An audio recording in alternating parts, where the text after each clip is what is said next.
morning, my atheist friends and my religious friends as well. Recently, I've been challenged by a rash of people who quote Bible critics as the basis of their atheism or their non-religious non-belief of the Bible. And so, all the time, I've never addressed this directly, but I wish to just give you a little bit of insight into this whole discussion. The Bible critics assumed that the Torah was a conglomerate of several manuscripts put together by people who believed in different deities.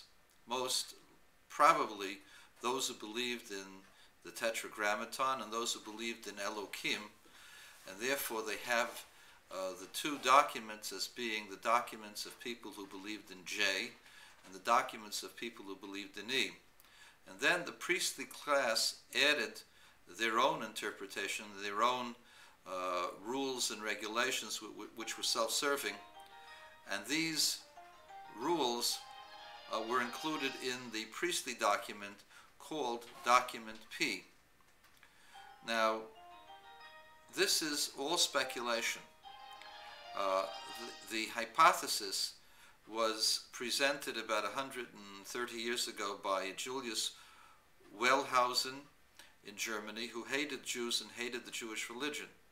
And all of subsequent Bible criticism, the higher and lower, are all flow from the theories of Wellhausen. Wellhausen's theories have, for the most part, been refuted. But I'll go into just the assertion that there's such a thing as a J document and an E document, and these were put together, and that there were several hands in the book of Genesis. I told you that Professor Adin Steinsaltz came here about 15 years ago and asserted that they did a computer analysis of the hand who wrote Genesis, and they all concluded, secular as well as religious, that this was one hand, that there was only one document, one writer. The reason why it wasn't publicized is because it runs against the biblical doctrines, the biblical theories of Bible critics. Number one, you have to know that there is not a single shred of evidence, of actual hard evidence, that there was ever such documents as P or E or J or the other. There are supposedly 5 or 7 documents. They've never discovered, it's a hypothesis. You've never discovered a single document. What you're doing is you're examining the language, and because you think you understand the language and the way the Torah is set up, therefore it has to be that most of the people doing it are Amoratzim. Amoratzim are people who are ignorant. They've never studied the Torah before, and they don't know the rules of Torah study. I know the rules of Torah study, and I understand the questions as well. And I'm not the greatest expert in biblical commentary, although I'm a serious student of biblical commentary and written my own book on it. The Torah is a single document that goes and describes certain things which have spiritual effect, and therefore sometimes it will focus on a story and then go back to it later, because it depends upon the purpose of the particular teaching at hand. And there are many, many different layers woven into it. But I'll give you, for instance, the name Elohim, which is supposedly the Elokus, the E document, really means judgment. The name Yud-Kei Vav-Kei, which is pronounced as the J document, the J witnesses and so on, I'm not allowed to pronounce that name out of respect for the deity. The J document, the Yud-Kei Vav-Kei, that name represents mercy and compassion. Whenever you have the word E, Elohim, you're talking about judgment and harshness and punishment and stringencies.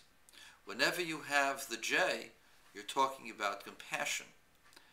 In certain circumstances, the E is used together with the J, and the J is used together with the E, indicating that even the aspect of judgment is also agreeing with the aspect of mercy, because both of these are just names of God. They reflect traits that God uses. When God uses the trait of judgment, God is called Elohim.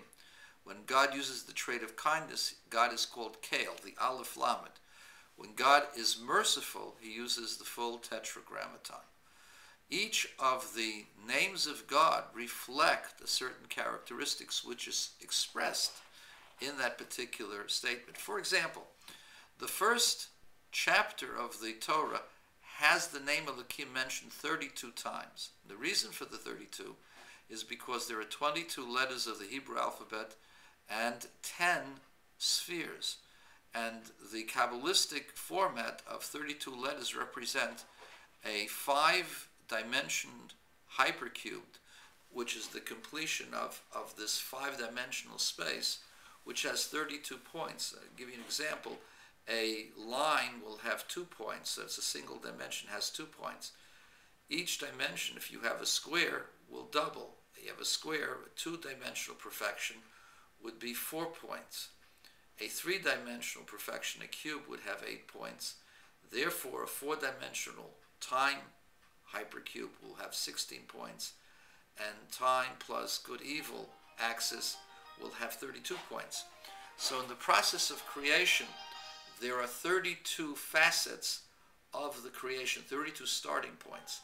Therefore, these are specific, therefore they require the name Elohim. The name Elohim represents judgments, and these judgments are specific ideas or specific orders. Hence, the first chapter of the Torah will not have the name Havaya, Yud Kei Vav Kei, only the name Elohim. And I hope that clarifies some of this, but I challenge those atheists out there to produce one document, one ancient document that's either P, J, or E,